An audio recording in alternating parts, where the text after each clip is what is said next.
बोलिए सद्गुरुदेव भगवान की जय, गुरु माता की जय, भगवान भोलेनाथ की जय, माता कामाख्या की जय, गौ माता की, बोलिए सभी संतों की जय, बोलिए सच्चे दरबार की जय, करोली शंकर महादेव धाम की जय, गंगा मैया की जय, हर हर महादेव। नमस्कार, इंडिया न्यूज़ यूपी उत्तराखंड पर आपका स्वागत है। मैं हूं आशीष। आज हम बात करेंगे एक ऐसे गुरु, एक ऐसे संत से जिनके धाम में, जिनके दरबार में आने से लोगों की सारी समस्याओं का समाधान हो जाता है। चाहे वो छोटी समस्या हो, चाहे वो असाध्य रोग हो, इनके दरबार में आने से हर तरह की समस्याओं से निजात मिलती है, छुटकारा मिलता है। हम बात कर रहे हैं पूर्ण गुरु करोली शंकर जी महाराज की। जी गुरुदेव, आपका इंडिया न्यूज़ में बहुत बहुत स्वागत है। धन्यवाद। गुरुदेव, आपने पहले शिवसेना का गठन किया, उसके बाद आप किसान नेता, उसके बाद आप आज एक आध्यात्मिक गुरु। तो जो आपका ये सफ़र रहा, ये कैसा रहा और आपका कैसे आध्यात्म की तरफ कैसे रुझान हुआ? नहीं, ये तो बचपन से ही था। आध्यात्मिक रुझान तो बचपन से ही था। 16-17 वर्ष की उम्र में हमारे गुरुदेव मिल गए हमको, तो फिर वो तो रुझान बना ही रहा। दृष्टि तो उधर थी और संरक्षण उनका था। तो सबसे पहले हमने शिवसेना का गठन किया था 1984 में।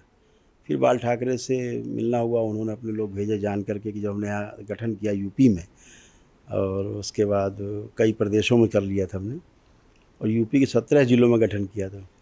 तो बाल ठाकरे जी ने फिर हमको विधिवत शिवसेना में सम्मिलित करके और प्रदेश का प्रमुख नियुक्त किया था। पहला संस्थापक अध्यक्ष हम शिवसेना के थे, उत्तर प्रदेश के। उसके बाद जब शिवसेना चुनाव में चली गई, बाद में विधानसभा चुनाव में राजनीतिकरण हो गया, तो हमारा थोड़ा उधर मोह भंग हुआ। उसके पश्चात फिर हम किसानों की सेवा में उतर आए। तो हम जीवन में कभी चुनाव तो लड़े नहीं, कभी चुनाव नहीं लड़े, लेकिन हाँ सेवा खूब क्षेत्र में करते रहे। लेकिन वो हमारे गुरुदेव की दृष्टि सदैव हम पर बनी रही, और उनके दृष्टि में रहते हुए हमने सारी सेवा, समाज सेवा वाला काम किया। समाज सेवा आज भी हो रही है। जो ये हमारा जो चला क्रम अध्यात्म का, तो वो अनवरत था, शुरू से आज तक वैसे ही चल रहा है। उसमें कहीं कोई भी जो टूटा फूटा नहीं। लक्ष्य हमारा यही था कि हमें जो धर्म के क्षेत्र में ही उसमें अध्ययन करना है और समझना है, और समझ करके लोगों तक बात को पहुंचाना है। यही हमारा ध्येय रहा है। गुरुदेव, जो आप लोगों का इलाज करते हैं, जैसे लोगों को बहुत सारे आप असाध्य रोगों को भी दूर करते हैं, तो जो प्रक्रिया है, जो आपका इलाज का तरीका, वो क्या है? क्या वो वैदिक प्रक्रिया है या वो कोई उपचार की पद्धति है? नहीं, कंप्लीट वैदिक प्रक्रिया है। और यह वैदिक प्रक्रिया इस तरह से है कि जो दरबार ने अनुसंधान किया है इस कलयुग में, स्मृति महाविज्ञान के रूप में। स्मृतियों के आधार पर ही स्वास्थ्य है और स्मृतियों के आधार पर ही रोग है। ये दरबार ने अच्छे से इसको समझा है। इसी आधार पर डायग्नोसिस करता है दरबार, और इसी आधार पर ट्रीटमेंट अपने आप ही व्यक्ति कर लेता है। जैसे ही वैदिक प्रक्रिया से उसके पास तमाम विशेष प्रकार की ऊर्जाएँ उसको प्राप्त होती हैं, तो अपनी ही प्रार्थना संकल्प से वह व्यक्ति स्वस्थ होता है। ये दरबार का एक ही आइडियोलॉजी है कि स्वयं को अपने कष्ट है, अपनी स्वयं प्रार्थना की और क्षण में वो कष्ट चला जाता है। ये स्वयं की प्रक्रिया से होता है, स्वयं की ही अपने प्रार्थना और संकल्प से होता है। गुरुदेव, जैसा कि है कि कई वीडियोस में कई बार हमने देखा भी और आपसे बात भी की कि जो असाध्य रोग होते हैं, जिसका इलाज नहीं है, चाहे वो कैंसर हो, कई तरह के ऐसे घातक बीमारी है जिसका इलाज नहीं है, लेकिन आप उसका उपचार करते हैं। तो जो उपचार का तरीका है, क्या इसको कैसे ईजाद किया आपने, कैसे सोचा है इसकी यानी हम पूरी तरह तक, यानी कैसे आप लोगों के। अच्छा गुरुजी, एक चीज़ और कि जो ऐसे कोई मरीज जाता है तो उसका डायग्नोसिस आप खुद करते हैं कि वो कहीं से करा कर आते हैं? नहीं, दरबार का डायग्नोसिस है, दरबार का काम है ये। दरबार अपनी शक्तियाँ, तमाम बच्चे हमारे पास बहुत बच्चे हैं दरबार के, जो सबकी दृष्टियाँ खुली हुई हैं, है ना। ऐसे बहुत बच्चे हैं, ऐसे बहुत से लोग, ऐसे कम से कम हमारे पास 1000 लोगों से ज़्यादा लोग हैं जिनकी सबकी दृष्टियाँ खुली हुई हैं। हमारे साथ भी आप देखते होंगे 20-25 बच्चे परमानेंट रहते हैं, जो सब ज्ञाता हैं, सबकी दृष्टियाँ खुली हुई हैं। तो सब देखते हैं, आप देखते ही हो, आप क्षण में सबके बारे में बता देते हैं। तो ये जो डायग्नोसिस है वो एक पार्ट है रोग को समाप्त करने का। जैसे किसी व्यक्ति ने प्रार्थना की कि हमारे हृदय में कष्ट होता है, और वो जो कष्ट है, जो रोग है, उसको समाप्त करने कृपा करें। प्रार्थना कर लिया, वो स्मृति नष्ट करने कृपा करें। जो हमें स्मृति से कष्ट हो रहा है, हृदय रोग हो रहा है, उसको ये नहीं पता है कि उसके लीवर में भी कष्ट है, सूजन है या सड़ रहा है, तो दरबार जब डायग्नोसिस करता देख लेता है तो उसको बोल देता है कि लीवर का भी संकल्प कर लो, क्योंकि तुम्हारा ऐसा है। तो बोलता है हाँ मेरे यहाँ भी कष्ट है। तो लेकिन उसको नहीं जान पाता, तो उसका ध्यानाकर्षण करने के लिए डायग्नोसिस करके उसको बताया जाता है कि आपको बेटा ये कष्ट हैं सारे, आप देख लो। बाद में वो टेस्ट कराते तो वही निकलता है। और अपने, क्योंकि आस्था, विश्वास और श्रद्धा का विषय है ये।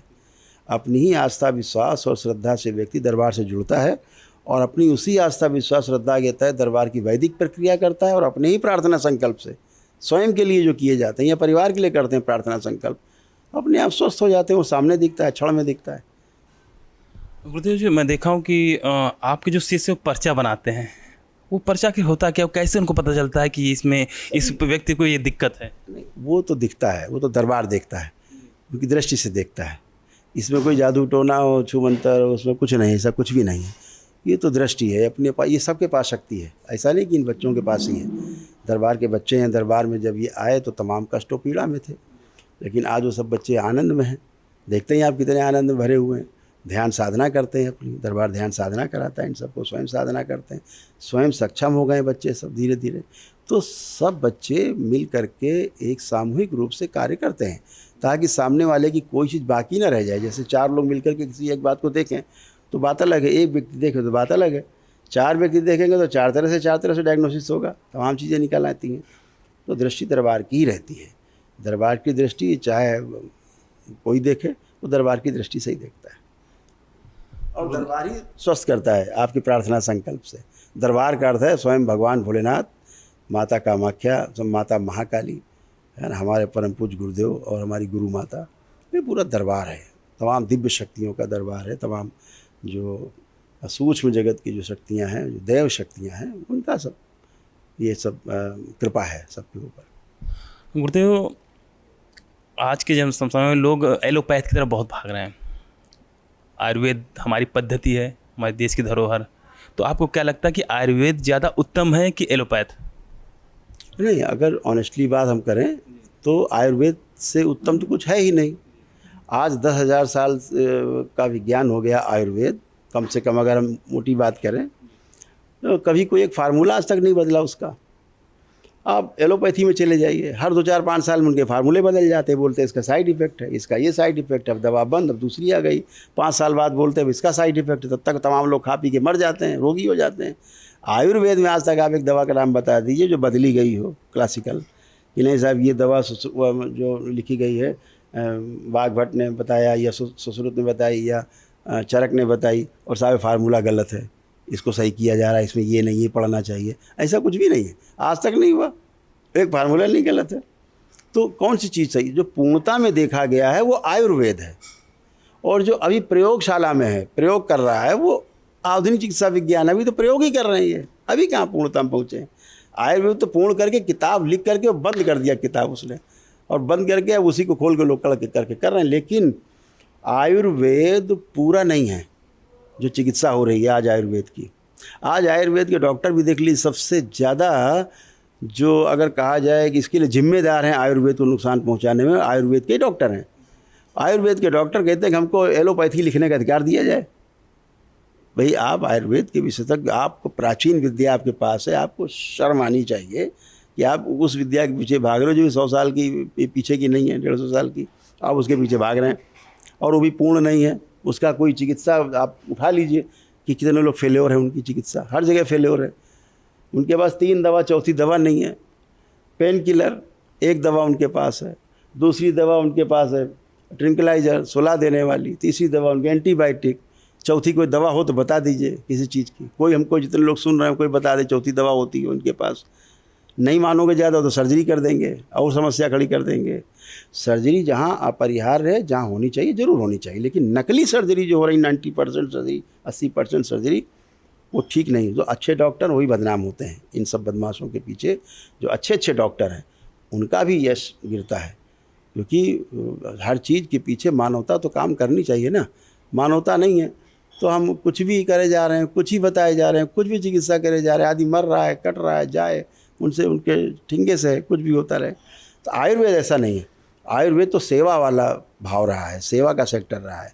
और चिकित्सा और न्याय और क्या बोलते हैं विद्या अर्थात शिक्षा, स्वास्थ्य, शिक्षा और न्याय, 3 निःशुल्क रही हैं हमारे देश में।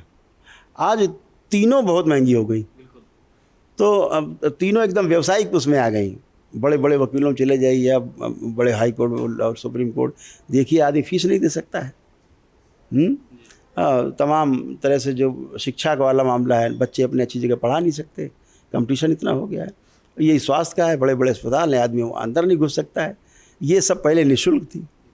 तो ये सारा जो विकार आया है ये हमारे उनसे आया है जिनको वैल्यूज़ का ज्ञान नहीं है, जिनको मूल्य शिक्षा जिनको नहीं मालूम है क्या होती है। तो उन लोगों ने वो व्यावसायिक रूप से चीज़ों को ग्रहण किया है और लोगों का शोषण कर रहे हैं, तो शोषण ही करेंगे। गुरुदेव, आप कहते हैं मधुमेह का जो इलाज है वो एलोपैथ में नहीं, मधुमेह का सही जो उसकी जड़ लोग पकड़ नहीं पाए, तो उसके लिए आप क्या कहते हैं? क्योंकि आप कई बार आपने चर्चा की मधुमेह को लेकर कि मधुमेह का जो इलाज कराते हैं वो सही इलाज नहीं है, तो उसके लिए आप क्या कहेंगे? आप इसी से समझ लेंगे छोटी सी बात से कि मधुमेह हम डायबिटीज़ को कहते हैं। डायबिटीज़ का मतलब है कि आपकी इंसुलिन कम या ज़्यादा है। कोई डॉक्टर हो जो चेक कराता हो तो बता दीजिए, वो ग्लूकोज चेक कराता है, इंसुलिन चेक ही नहीं कराता। अब उनका डायग्नोसिस ही गलत है, उनका इन्वेस्टिगेशन ही शुरुआती गलत है, तो चिकित्सा कहाँ से सही हो जाएगी? आप अगर इंसुलिन कम ज़्यादा से माना गया कि डायबिटीज़ होती है तो इंसुलिन चेक कराइए ना, fasting PP, C peptide test कराइए, और भी टेस्ट हैं, कई 3-4 टेस्ट हैं, वो कराइए। वो ना करा के सीधे कहेंगे शुगर टेस्ट कराइए, ग्लूकोज टेस्ट कराइए। तो ग्लूकोज की बात कहाँ हो रही है वहाँ कम ज़्यादा की? ये नहीं, वो तो शुगर रेजिस्टेंस है। जो डायबिटीज़ कह के डरा करके इंसुलिन दी जा रही है उसमें कहीं किसी की इंसुलिन नहीं चेक होती, ग्लूकोज चेक करते हैं। ग्लूकोमीटर होता है जो चेक करते हैं, डेली चेक किया और फिर इंसुलिन ले लिया। और चेक करना है आपको इंसुलिन, चेक कर रहे हैं आप ग्लूकोज, तो अभी आपका डायग्नोसिस ही गलत है। ये तो डायग्नोसिस ही गलत है, तो ट्रीटमेंट कहाँ से सही हो जाएगा? सवाल ही नहीं। गुरुजी, अब इन बातों से हम बात चलते हैं आगे कि अभी 22 तारीख को आपको जैसे पता है कि पहलगाम में आतंकी हमला हुआ। धीरेन्द्र की शास्त्री को आप जानते हैं, उन्होंने उसके बाद उनका एक बयान आया कि मुझे ये चीज़ें पहले पता चल जाती हैं और रक्षा मंत्री मुझसे इन चीज़ों के बारे में मुझसे मदद ले सकते हैं, मेरी जो विद्या है। और उनका ये कहना था कि मुझे ये सब चीज़ें पहले से पता चल गई थी, तो उसको लेकर आप क्या कहेंगे? देखो, केवल धीरेन्द्र शास्त्री नहीं, ऐसे जितने लोग हैं ये कहते हैं मुझे पहले से पता चल जाता है। और आपको पता चल गया तो आपको बताना चाहिए राष्ट्रहित में, और अगर आपने नहीं बताया तो आप स्वयं अपराधी हैं। अगर आपको पता था कि यहाँ ये घटना हो जाएगी और इससे तमाम लोग मारे जाएंगे, यहाँ ये बात हो जाएगी, तो राष्ट्र के हित में नहीं होगा, तो अगर वो बात छिपाता है कोई, ये तो अपराध है ना। तो सरकार को इस पर कार्रवाई करनी चाहिए, पूछना चाहिए कि आपको पता तो बताया क्यों नहीं, नहीं बताया तो आप अपराधी हैं। कोई व्यक्ति हो अगर ऐसा बोलता है, ऐसे बड़बोले लोग पूरे देश में जो मौजूद हैं, इन पे लगाम लगाई जानी चाहिए। इन सबके खिलाफ FIR लिख के इनको ठीक करना चाहिए। जो राष्ट्र के कार्य में व्यवधान पैदा करते हैं, लोगों का ध्यान दूसरी तरफ ले जाते हैं। हमारे देश के फौजी, हमारे जवान, सेना के जवान लड़ रहे हैं बॉर्डर पे, छाती में गोली खा रहे हैं, और आप यहाँ बकबक कर रहे हैं। आपके बकबक करने से देश में कुछ होने वाला है? आप जाइए वहाँ, ज़रा बॉर्डर पे जाइए तो पता लगे आपको कि सेना का जवान वहाँ कैसे भूखा प्यासा भी रह करके लड़ने के लिए तैयार है। हम तो बैठ करके AC कमरे में बात करके बकबक करने से कोई फ़ायदा नहीं है।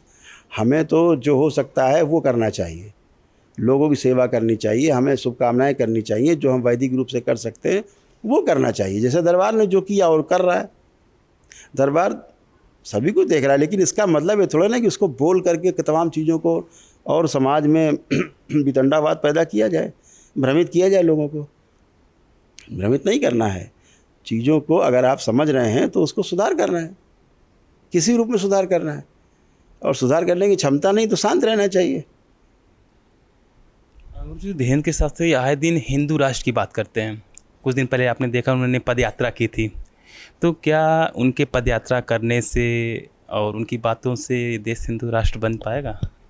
देखिए, ऐसा है, ये जो हिंदू राष्ट्र वाला मुद्दा है, ठीक है, हिंदू राष्ट्र तो पहले से है, ये कौन कह रहा है मुस्लिम राष्ट्र है? ये आप पूरे विश्व में कहीं पूछ लीजिए, भारत हिंदू राष्ट्र है कि मुस्लिम राष्ट्र है, लोग बता देंगे हिंदू राष्ट्र है। इसमें हल्ला मचाने के लिए कौन सी बात है? हल्ला मचा करके आपस में संबंधों को ख़राब करके, देखिए जो पार्टी सत्ता में है आज की तारीख में, वो उनसे ज़्यादा हिंदू राष्ट्र का महत्व समझती है। इनके चिल्लाने से, ऐसे लोगों के चिल्लाने से कुछ नहीं होने वाला है। लोग बाधा पैदा करते हैं, ये लोग बाधा पैदा करते हैं। जैसे कुछ लोग बीच में सनातन बोर्ड की मांग कर रहे थे, दरबार ने उसका विरोध किया। दरबार ने कहा नहीं, वक्फ बोर्ड भंग होना चाहिए, है ना, वक्फ बोर्ड में सुधार होना चाहिए। तो सनातन बोर्ड बिल्कुल अनुचित मांग है। तो ये लोग ऐसी ही मांगे कर करके केवल राष्ट्र के सामने संकट पैदा करते हैं और एक नई चर्चा को जन्म देते हैं। और सरकार जो करना चाहती है उसमें व्यवधान पड़ता है। ये सरकार इनसे ज़्यादा हिंदूवादी और राष्ट्रवादी है, सोचने के लिए उनके लिए छोड़ देना चाहिए जो लोग बैठे हैं पदों पे। गुरुदेव, क्या अगर सनातन बोर्ड गठित होता है तो क्या कितना सही होगा? क्या सच सही होगा सनातन बोर्ड का गठन?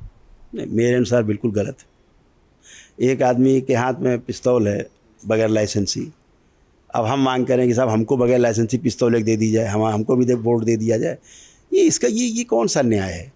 हमें तो कहना चाहिए इसके पास गैर लाइसेंसी बंदूक है, इसको जब्त कर लेना चाहिए, बात खत्म हो गई, दोनों बराबर हो गए, ना मेरे पास ना तेरे पास, सबके लिए कानून एक है। बात तो ये होनी चाहिए।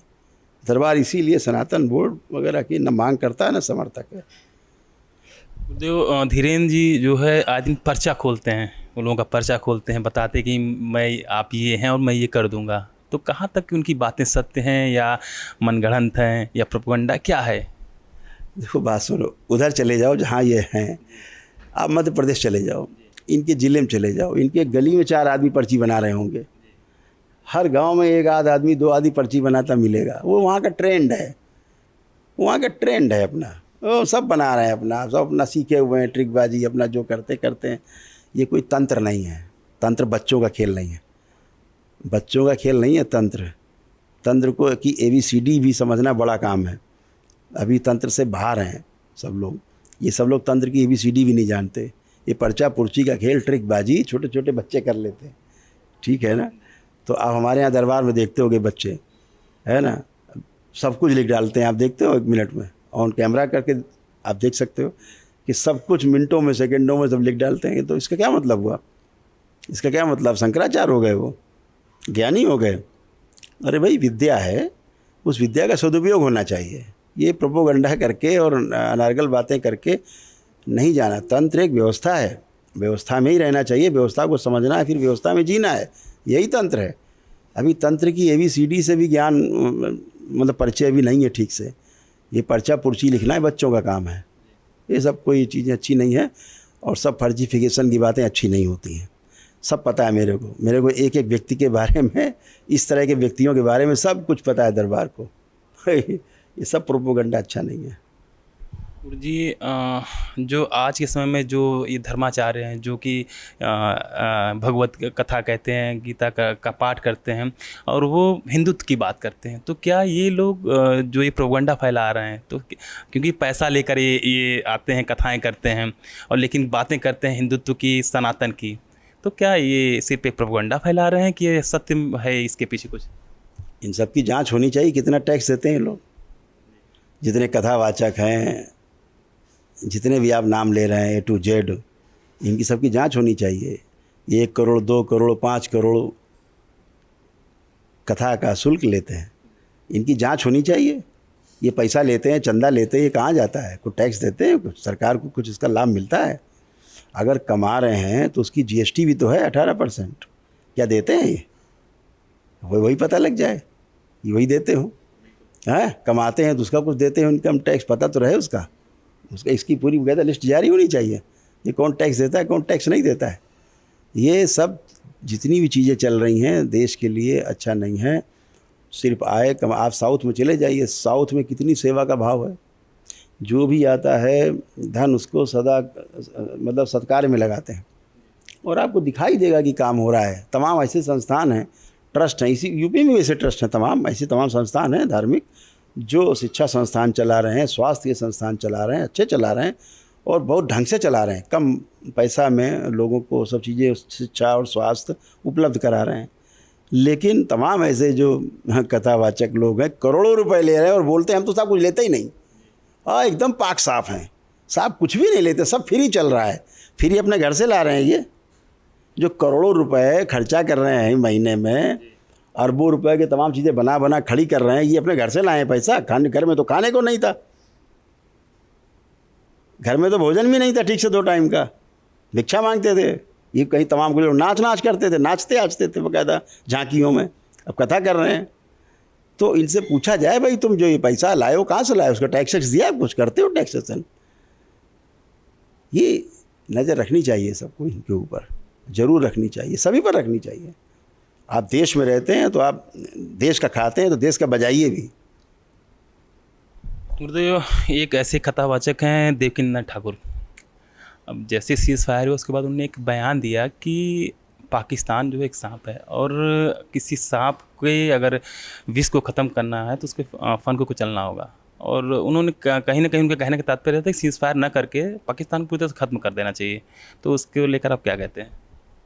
हाँ, तो वो तो सब ये जादूगर लोग हैं, इन्हीं को भेज दो आगे सीमा पे, यही ख़त्म कर दे सब, खुद मिसाइल बन जाए। मैंने कहा ना, जब वहाँ पे तोप गरजती है ना तो हृदय बैठ जाता है लोगों का। अभी इनको सैनिकों के कष्टों को, उनके दर्द का पता नहीं है। जो गोली खाने के लिए, देश की सेवा के लिए बॉर्डर पे खड़ा हुआ है, आपको पैसा दिया जा रहा, आप तो खूब कमाते हो भाई, जाके देखो जरा, जाके वहाँ पे खड़े हो जाओ, देखे तुम, फोड़ लो जाके, बम कर लो, मार दो। अरे भाई, इस बात को जो देश चला रहे हैं वो देखेंगे, मारना है कि छोड़ना है। उन्होंने क्या बोलते हैं, ऑपरेशन स्थगित किया है तो देश के हित में ही किया है। कोई व्यक्ति अपयश क्यों लेना चाहेगा? देश के हित में ही तो कोई काम हो रहा है। आज हम शांति से अपने घर में बैठे, नहीं गिरी मिसाइल यहाँ। पाकिस्तान में तो कोई कोना नहीं बचा जहाँ नहीं गिरी मिसाइलें। हमारी आकाश मिसाइलों ने तो ध्वस्त कर दिया, चारों तरफ धूम मचा दी पूरे पाकिस्तान में। और आखिरी में ब्रह्मोस ने समापन कर दिया, ब्रह्मोस ने समापन कर दिया। तो अभी तो बहुत कुछ हो सकता है, बहुत सी आशंकाएं हैं, बहुत से लोगों के कैलकुलेशन हैं। अभी हो सकता है कि कुछ भी हो, तो उसके लिए बातें नहीं करनी है, तमाम अनावश्यक चीज़ों को एक भ्रमित नहीं करना है समाज को। जो गवर्नमेंट है, जो हमारी सेना है, मुख्य रूप से हमारी जो सेना है, उसके जो तीनों सेना के सेना अध्यक्ष हैं, जो अपने अपने सेना के, तो जल, थल और नभ के, उन पे छोड़ देना चाहिए। जब मोदी जी ने छोड़ दिया उनके ऊपर कि भाई हमारी सेना करेगी जो कुछ करेगी, तो आप कौन होते हैं बक बक बक करने वाले बीच में? ये केवल चैनल में बैठ करके अपना चेहरा पर रंग पोत के आ गए, बस दिखाने के लिए ऐसे लोग बैठ जाते हैं। उनसे भाषण करा लीजिए, और अभी बिठा दिया जाए वहाँ तो घिग्गी बन जाएगी। तो ऐसे बोलना और वहाँ सीमा पे झेलना दुश्मन को, दोनों बहुत आसमान और ज़मीन की बात है। ऐसे लोगों को तो सुनना ही नहीं है, बात ही, हम लोग बात ही नहीं करना चाहते ऐसे लोगों की।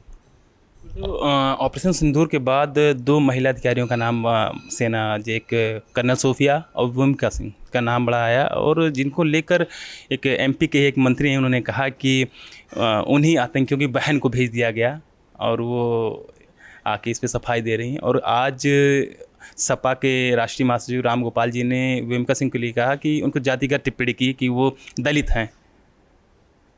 और सेना के साथ ऐसा जातिगत व्यवहार आप क्या कह सकते हैं? ये चश्मा गड़बड़ है।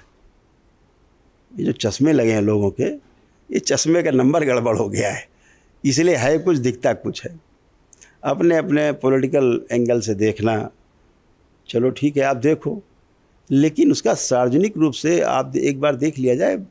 ये वो लोग हैं जिनके बोलने से पूरे समाज में उसका असर जाता है, पूरा समाज उनको सुनता है, समाज में भ्रम की स्थिति पैदा होती है, समाज के अंदर फिर एक विकार पैदा होता है, तो या उबाल पैदा होता है। आप किसी के विरुद्ध कुछ बोल रहे हैं, बहुत सोच समझ के बोलना। क्यों बोलना है आपको? आपको पेट में इतना दर्द क्यों हो रहा है भाई सबको कि बोलना ही सबको सेना के बारे में बोलना है? 2 सशक्त महिला हैं, नाम रोशन किया है, जिनका नाम पूरा देश ले रहा है। भाई आपको क्या दिक्कत है? आपको क्यों कष्ट हो रहा है? पेट में दर्द इतना क्यों है भाई? दवा खाओ, आराम से लेटो, लेकिन बोलना ही है आपको। बीमारी है, ये चश्मा गड़बड़ है। इनका चश्मा ठीक होना चाहिए। मैं तो कहता हूँ भाई आप लोग बड़े नेता हो, बड़ी राजनीति करते हो, मैं तो राजनीति करता नहीं, मैं तो नेता हूँ नहीं। हम तो अपना सीधा साधा जो देख रहे हैं वो तो बोल रहे हैं कि ऐसा नहीं बोलना चाहिए, उत्साह बढ़ाना चाहिए सेना का। और वो सैनिक हैं, वो देश की सेवा में हैं, तो उनका पूरा सम्मान होना चाहिए। और महिला होने के नाते ही नहीं, एक सैनिक होने के नाते उनका सम्मान सबसे ज़्यादा होना चाहिए। तो ये सब चीज़ें बोल करके चीज़ों को ख़राब करने वाली बात अच्छी नहीं है। गुरुजी, ऑपरेशन सिंदूर के बाद एक बार फिर से पूर्व प्रधानमंत्री इंदिरा गांधी और पीएम मोदी के बीच में एक होने लगा कि दोनों में अच्छा प्रधानमंत्री कौन, क्योंकि लोगों का कहना है कि प्रधानमंत्री इंदिरा गांधी होती तो वो पाकिस्तान में घुसकर मारते हैं, और आज पीएम मोदी ने सर ये न करके और सीज़ फायर का उन्होंने साथ दिया। तो आपको क्या लगता है कि आपके हिसाब से इंदिरा गांधी ज़्यादा अच्छा पीएम थी कि पीएम मोदी? नहीं, देखो क्या है, अब इंदिरा जी की बात करोगे तो फिर अब लोग कहेंगे कि भाई लाहौर तक आपने कब्जा कर लिया तो आपने छोड़ क्यों दिया। अब मोदी जी की और इंदिरा जी की तुलना नहीं की जा सकती। वो परिस्थितियां दूसरी थी, वो भारत दूसरा था कि 90-93 हज़ार सैनिक बंदी बनाए। विश्व का इतिहास है इस सेना में, इतना बंदी कोई नहीं बना किसी से नहीं। उनके वर्दी हथियार सब टांगे हैं, ठीक है। तो वो छोड़ा, लाहौर छोड़ा, पीओके नहीं मांग पाए बदले में। तो आप मोदी जी से कहाँ से तुलना कर लेंगे? मोदी जी ने कौन सा कब्जा करके छोड़ दिया है? मोदी जी ने कहाँ कब्जा कर लिया जो कब्जा करके छोड़ा है? हैं? कुछ परिस्थितियाँ रही हैं ऐसी, देश की भी और अंतर्राष्ट्रीय परिस्थितियाँ रही जिन पर विचार किया होगा सेना ने। तो डीजीएमओ ने डिक्लेयर किया कि भाई ठीक है, पाकिस्तान अगर कह रहा है कि हमको ऑपरेशन स्थगित कर दिया जाए, हमको बहुत संकट है, हमारे देश में हर जगह आपने हमको फोड़ दिया है, तो भाई हमको हमारा प्राण रक्षा करो, छोड़ दो, है ना, हम हारी मान रहे हैं। तो विचार किया गया, मानवता के नाते विचार किया होगा सेना ने। हमारी सेना तो वैसे मानवतावादी है, तो विचार किया होगा तो स्थगित कर दिया। अब अमेरिका का बयान आ गया उनका कि साहब हमने मध्यस्थता कर दी, अदर को खंडन किया कि मैंने कोई मध्यस्थता नहीं की है। तो बड़बोलापन अलग है, जो चीज़ फैक्ट है, फैक्ट को नहीं आने देने में ऐसे तमाम बड़बोले लोगों के चक्कर में चीज़ें फंस जाती हैं। तो इंदिरा जी में और मोदी जी में तुलना नहीं की जा सकती। तुलना सोने की सोने से होगी, लोहे की तुलना लोहे से होगी। अब लोहे की तुलना सोने से नहीं होगी। तो आज जो देश हम आपसे बात कर रहे हैं, बैठ के निर्भय होकर बात कर रहे हैं, उधर देश की सेना बॉर्डर पे लगी हुई है, चारों ओर जाग रही है, चौकन्ने हैं, जान हथेली भी लिए हुए हैं। तो आज इसलिए हम लोग बैठ के यहाँ बात कर पा रहे हैं निर्भय होकर के, एकदम निर्भय। इतनी हम देख रहे, तमाम वीडियो देख रहे थे, आ रहे थे, ऊपर से ड्रोन गिर रहे थे, मिसाइलें आ रही थी, बच्चे चल देखो आ रही देखो मारा मारा मारा, जैसे दीपावली में खेलते हैं, पतंग लड़ाते हैं लोग, ऐसे देख रहे थे। इतना निर्भय थे लोग कि हमारे ऊपर तो नहीं गिरेगी। इतना अपनी देश की सेना पे गर्व है, इतनी अपनी देश सेना पे विश्वास है। तो काहे के लिए वहाँ मोदी जी और इंदिरा जी को, इंदिरा जी ने लड़ाई थोड़ा नहीं लड़ी, ठीक है ना। तो मोदी जी खुद कह रहे हैं कि मैंने कोई लड़ाई नहीं लड़ी, लड़ाई तो हमारी सेना लड़ रही है। वो सेना को प्रोत्साहित करते हैं, अपना वैचारिक जो है वो उनको देते हैं कि भाई इस तरह ये हमारी नीति है, सेना उसको फॉलो करती है। इसमें कौन सा बड़ा काम है? नेताओं का तो काम ही है भाई कि नीति बनाना, और जो नीचे प्रशासन उसको नीति को आगे बढ़ाना, फॉलो करना। तो काम तो सेना ही करेगी ना। तो मोदी जी भी सेना को प्रोत्साहन करते हैं, खुली छूट दी थी सेना को कि भाई सेना करे जो कुछ करे। तो ये श्रेय भी तो नहीं ले रहे हैं वो, और सब कुछ हो रहा है। तो जो सम्मान आज हमारी देश की सेना ने भारतवर्ष का बढ़ाया है इस ऑपरेशन सिंदूर के बाद, इतना सम्मान किसी देश का नहीं बढ़ा। आप सोचिए ज़रा, कल्पना करिए, देश की, दुनिया की महाशक्तियाँ हैं, रसिया है, रूस, आज लगभग 3 साल होने जा रहे हैं यूक्रेन से युद्ध कर रहा है, समाप्त नहीं हुआ है। छोटा सा देश है रसिया, बहुत बड़ी पावर है, आज तक नहीं समाप्त हुआ। गाजा पट्टी, इजराइल, लगभग साल भर से 1.5 साल से ऊपर होने जा रहा है, आज तक युद्ध समाप्त नहीं हुआ है। यहाँ 4 दिन में समापन हो गया है, त्राहिमाम हो गया 4 दिन में। क्या चाहते हो भाई देश की सेना से? कौन सी सेना सर्वश्रेष्ठ है? विनाश करके ही मानोगे? विनाश कराना चाहते हो भाई लड़ा करके? लड़ करके किसको फ़ायदा हुआ है? अगर हम कहते हैं आज पाकिस्तान क्षमा मांग ले, हमारे जो देश के अपराधी हैं, जो आतंकवादी हैं, उनको हमको सौंप दे, ऐलान कर दे कि आज के बाद से हमारे देश में कोई भी भारत विरोधी गतिविधि नहीं होगी, तो शांति है, समस्या कहाँ है? तो अगर ऐसा हो जाए तो युद्ध की आवश्यकता नहीं। युद्ध के बाद भी तो यही होता है, युद्ध तो होता ही शांति के लिए। तो पहले से अगर शांति हो जाए बातचीत में, युद्ध के बाद ही वार्ता होती है, वार्ता के बाद शांति होती है। तो हम कहते हैं पहले ही वार्ता करके शांति हो जाए। तो ये तो हमारे देश का जो गौरव, हमारी सेना है जो हमारी रक्षा कर रही है सीमाओं पर, उसका एक भय व्याप्त हुआ है दुश्मन के अंदर पहली बार। उसको अपनी हैसियत का पता लगा है पाकिस्तान को कि वो भारत से लड़ने में कहीं भी सक्षम नहीं है, खड़े होने में सक्षम नहीं। लड़ना तो बहुत बड़ी बात है, वो तय हो गया, दिख गया। और एक बात समझ लीजिए कि भारतवर्ष आज वो भारतवर्ष है जो पूरे विश्व में महाशक्तियों से भी ऊपर, सारी महाशक्तियों से ऊपर है। भारत कभी शो नहीं किया भारत ने कि हम तुमसे ऊपर हैं, लेकिन सबके पैर कांप रहे हैं। अमेरिका हो चाहे चाइना हो, सभी के पैर कांप रहे हैं।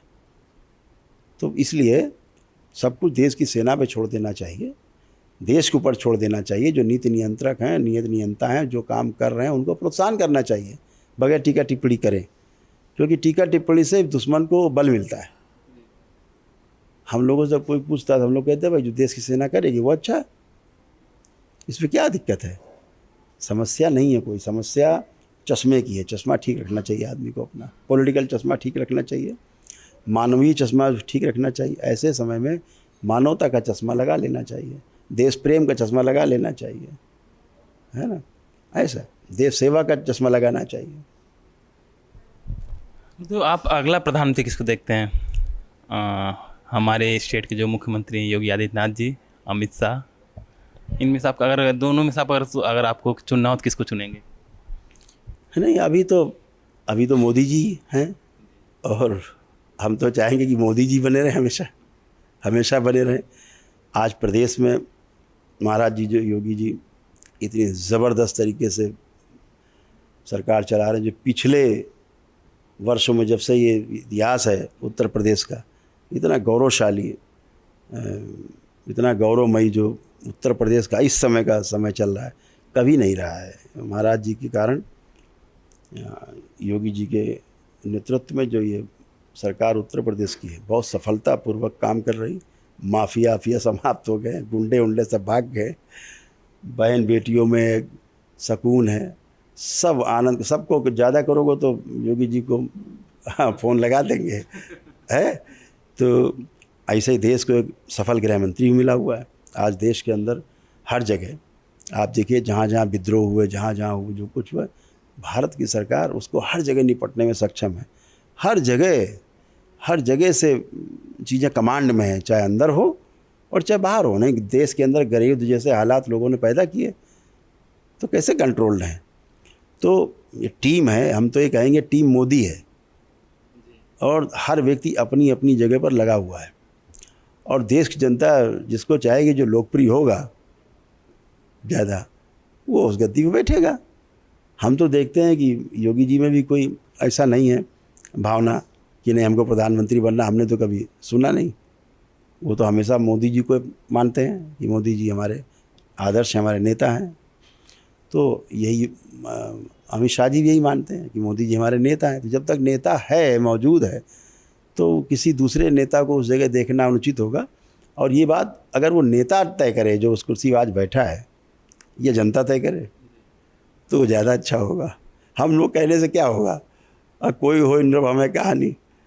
तो जिसके भाग्य में है, जिसको जो सेवा कर सकता है देश की अच्छे से, तो वो ज़रूर उस कुर्सी का अधिकारी होगा। और हम सब लोग समर्थन करेंगे कि, क्योंकि ये सभी लोग सनातन प्रेमी हैं। चाहे आप महाराज जी का नाम लें, वो तो संत हैं ही, वो तो वैसे विरक्ति भाव में संत हैं। वो बार बार बोल भी देते हैं कि मैं भाई कोई पूर्णकालिक नहीं हूँ, बोल भी देते हैं वो जो संत हैं। तो वो तो धर्म के हिसाब से शासन चला रहे हैं, ठीक है। तो हम तो ये समझते हैं कि जो जहाँ पर इस समय है, बिल्कुल प्रकृति की इच्छा है, उस प्रकृति की इच्छा से, भोलेनाथ की इच्छा से, माँ की इच्छा से ये लोग अपनी अपनी जगहों पर डटे हुए हैं, और भारत एक है। तो ऐसे ही भारत एकता और अखंडता की मशाल लिए चलता रहे आगे, देश प्रेम आगे सब में उबाल मारे। आज इस देश में देखिए जैसे ऑपरेशन सिंदूर चला पूरे देश में, हर जाति धर्म मजहब संप्रदाय सब एक हो गए। केवल भारतवर्ष, केवल हिंदुस्तान जिंदाबाद, भारतवर्ष भारत जिंदाबाद, जय हिंद के नारे से पूरा देश गूंज रहा था। लगता था कहीं कोई जात बिरादरी है। तो ये जो भावना है, ये अभी इस सरकार के बारे में पूछो उनसे, तो कोई क्या चाहता है? देश की सीमाएं हमारी सुरक्षित हैं तो हम सब सुरक्षित हैं, सबके धर्म सुरक्षित हैं, सबके मजहब सुरक्षित हैं। अगर देश की सीमा सुरक्षित नहीं तो कोई सुरक्षित नहीं है। तो ऐसे हम तो सौभाग्यशाली हैं कि इस तरह के लोग इस कालखंड में ऐसी जगह पे, जैसे महाराज जी यहाँ मुख्यमंत्री हैं, मोदी जी जैसे लोग प्रधानमंत्री हैं, और जैसे अमित शाह जैसे लोग गृह मंत्री, रक्षा मंत्री हमारे राजनाथ सिंह जी हैं। तो सब अच्छे अच्छे देश के जो नेता हैं और बेदाग नेता हैं, कोई दाग नहीं है आज तक इन लोगों पे। तो ऐसे सनातन धर्मी लोग ऐसे हमेशा बने रहें, हमेशा हमेशा के लिए बने रहें इस कुर्सी पर, तो इससे अच्छा क्या हो सकता है इस देश के लिए? देश का गौरव है। बोलिए सद्गुरुदेव भगवान की जय, गुरु माता की जय, भगवान भोलेनाथ की जय, माता कामाख्या की जय, गौ माता की। बोलिए सभी संतों की जय, बोलिए सच्चे दरबार की जय, करोड़े शंकर महादेव धाम की जय, गंगा मैया की जय, हर हर